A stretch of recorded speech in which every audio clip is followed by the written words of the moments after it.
China was already acting odd. They were giving us the sequence, but they weren't actually giving us virus samples so that people could investigate it themselves. By March 2020, there were way too many coincidences, and when people started getting a hold of the virus and looking at the sequence themselves, there were some insertions, there were some mutations within the virus alone that was very peculiar in the sense that if you looked at the research that was being done at the Wuhan Institute of Virology, they were actually inserting these mutations into wild viruses just to see how they could potentially make it so they spread easier in humans. This was published in 2017, 2019. And when I started writing my book in 2020, I talked about it. I said that there are far too many red flags in this virus.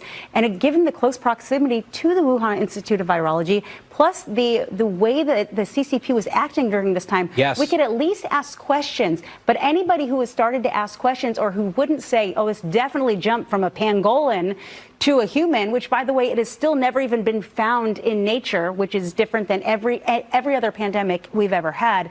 Anyone that was asking those questions was deemed anti-science, a conspiracy theorist.